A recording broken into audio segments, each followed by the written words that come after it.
Hey everybody, and welcome back to No Hidden Agenda TV, sponsored by Caesars Entertainment. I'm Sarah Solomon, and we are in studio today with none other than Kristine Iverson, founder and visionary of Crow Practice. Now, if you haven't heard of Crow Practice, they have been exploding across the industry. You've probably seen them at some events that you've attended yourselves, and they really focus on wellness initiatives, and that's what we're here to talk about today. So, Kristine, thank you so much for being here. Thank you so much for having me, Sarah. Absolutely. So let's first start off by giving our audience a brief overview of your wellness background. Sure.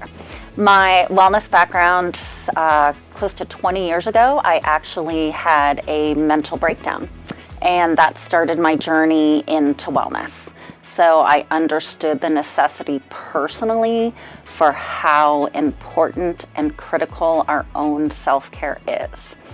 I got a yoga certification, and through that pathway, coordinated response was born. I actually wrote a book about it, but when I look at that incident in my life, which was truly very traumatic, that is what woke me up to understand how truly important it was for me to understand how to take care of myself. Yeah, and I think that's something that is so relatable, especially to this audience here. I mean, the events world is one of the top, most stressful You got it. jobs. So Yep. I'm sure everyone's nodding their head in agreement like, oh yeah, I've had quite a few mental breakdowns, especially over the past few years. So with that being said, you know, I feel like the industry is finally catching on to the true meaning of wellness. Agreed. So what are you seeing out there as far as trends go? Sure.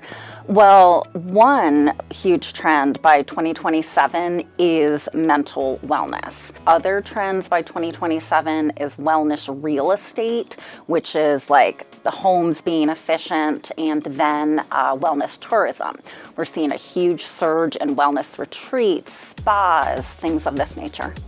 So let's dive into those a little bit further, because I think there's a lot of interest in all three that you touched on. So starting with wellness tourism, what does that really mean, and how can groups incorporate that into what they're doing? Sure. With wellness tourism, it's the individual market primarily. So for example, for myself, and probably for a lot of meeting planners, when I actually take a vacation, I want to relax. I don't want to plan anything. I don't want to do anything. Yeah, and we're seeing a lot more corporate groups like Caesars Entertainment really understand the value of incorporating a wellness journey into their program. So that kind of falls under this wellness tourism umbrella. Absolutely. Okay, great. So then I like what you said, is it wellness real estate? Wellness real estate, yeah. And this is more of a broader trend. It's not something that's necessarily impacting the live event industry. It is individuals thinking about constructing their homes, thinking about the most efficient resources to use, lighting, etc. The one that is absolutely impacting the live event industry is the focus on mental wellness. Yeah, and mental wellness, I think, you know, we're hearing it everywhere, not just, you know, on stages in our space, but on, you know, in the media. It's really everywhere, and I think there's no longer a stigma around it, or maybe there is a little bit of a stigma. So how can planners really incorporate mental wellness into their agenda for on-site events? Excellent. So one of the trends we are seeing are wellness tracks. One of the most impactful things that Crow is offering is something called wellness consulting. Myself, as well as a team of wellness consultants, will partner directly with the meeting planner and look at their entire program from start to finish. Mental wellness is an aspect that we will consider. We also look at other wellness trends, such as a huge one is virtual reality interactive games. Another huge trend in the industry is mocktails, nap pods, and meditation pods. When they partner with one of our wellness consultants, you now have the entire program viewed from a wellness lens.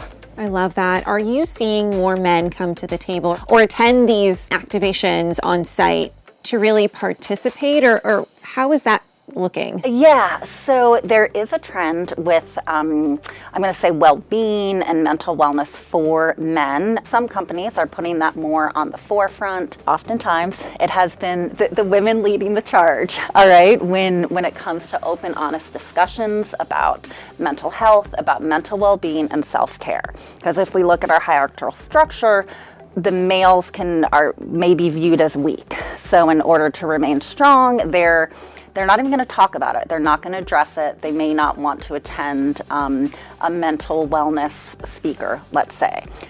But that dynamic is shifting and changing. Yeah, and I look at wellness almost much like music or food. Yeah. It's something that we all want and need, and it brings people together. It kind of sheds those differentiations and boundaries, and you know, we all kind of unite around food, we unite around music, and Yes. I feel like we're starting to unite around wellness, and regardless of generational differences too. So are you seeing that also taking place where almost in a way where maybe like a younger generation like Gen Z is actually inspiring or motivating more of like our boomer community to come to the wellness table? Yeah, funny you should ask. Gen Z says that wellness is anything that makes me feel good. So with that in mind, because the younger generation is in our workforce, and if wellness is anything that makes me feel good, it's a huge playground. I want to talk a little bit more about Crow. How are you and your team really pouring your passion into these different activations, and how are you reinventing, you know, or bringing new ideas to the table when you're sitting down and chatting with planners that are like, look, I want wellness, I just don't know where to start and how to do it? Sure. We try and go for turnkey, repeatable structure. And for someone who is a bit ADHD and likes to play and creative and likes to people please, you know, you give me an idea, yeah, I can do it, I'm going to jump on it. So we do have a team of creative individuals, mostly our wellness consultants, that when a client brings us a custom build idea, we assess, you know, yes or no. I think when you think about like, you know, an experience at an event, even like the scent, Yes. like walking in and, you know, that like spa-like scent, it just, Yes. there's something about that alone that Yeah. kind of brings this calm aura to you, Yeah. even if you're walking on a trade show floor. So sometimes, to your point, it's in the simplicity. And I think oftentimes, especially event organizers, tend to overthink the experience when really it could be very simple. Like slight changes could make all the difference. Yes, absolutely. I feel like anytime we're setting up for either a workshop or a flow station, someone will walk into the room and they just smell the scents, and it's just like, oh, I just want to stay right here.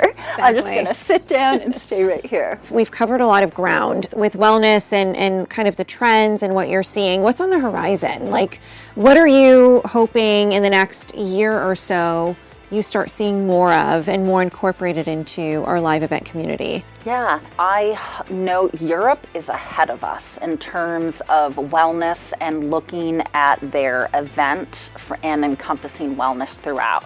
I do feel like we are on our way. I do feel like the offering of wellness consulting is a path to get us there. Another huge trend, sound healing, which a few years ago, when we would talk to a client and ask them if they even knew what sound healing was, most didn't. And now I'm going to say it's becoming more and more mainstream. Sound healing generally there'll be 7 bowls, which will correlate to a chakra, but you are using the sound therapy for individuals as they lie down. And you can incorporate sound healing with movement. We've incorporated it with aromatherapy, but that is a huge trend. And another trend, which you may start seeing, is adding crystals to the sound healing. I love that. So interesting. You know, and I think a lot of times too, a lot of our venues that we're in, they don't have or offer a lot of natural light. So how are you working with clients, you know, when you're stuck in a ballroom and then you go from a ballroom to a breakout room and you're just in these 4 walls with no sunlight? How do you work around that? Yeah, well, I'd say honestly, that's speaking with the meeting planner prior to planning the agenda. because and if we have a wellness consultant involved, we can speak to the necessity of sunlight and vitamin D. And even if it's just in the breaks, like having a quick networking buddy activity for people to step outside. I reference MPIWEC that was in Mexico last year in 2023, and gosh, what a great event that was. And I thought what they did really well was they added a lot of white space on the agenda that allowed people to, we're in Mexico at this beautiful resort, to actually go outside and enjoy the sun and still network and be with one another, but there was space for us to do that. And I thought that was such a great intentional way to create a little bit of that wellness and also experience the destination all in one. Yeah, absolutely. And I think that is a growing trend with meeting planners recognizing that. I think the challenge and struggle is,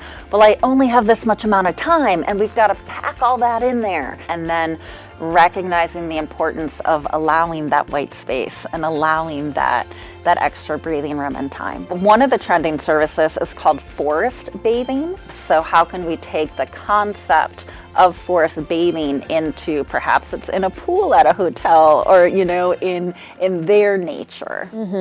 But how cool, to have let's say you had a breakout session while people are in the pool. I mean, that's it's a unique way of thinking and doing things. There's so many ideas to unpack. And I think what I'd like to do is we'll add in the comments below a list of some of these trends that you mentioned, like forest bathing, but they're awesome trends to learn more about and to really, try to incorporate and also get sponsored, right, into your program. So it doesn't have to be just a cost to you. It could really be something that you present to some of your partners as a sponsorship opportunity. And, Kristine and her team can certainly assist with how that all comes together. Absolutely. Awesome, Kristine. Well, I love all of the work that you're doing. It's been really fun to watch your company grow, and I'm excited to see, where else it goes. I know that the sky's the limit for you. So thank you so much for spending some time with me here today. Thank you so much, Sarah. I appreciate it. Absolutely. More to come on No Hidden Agenda TV, sponsored by Caesars Entertainment.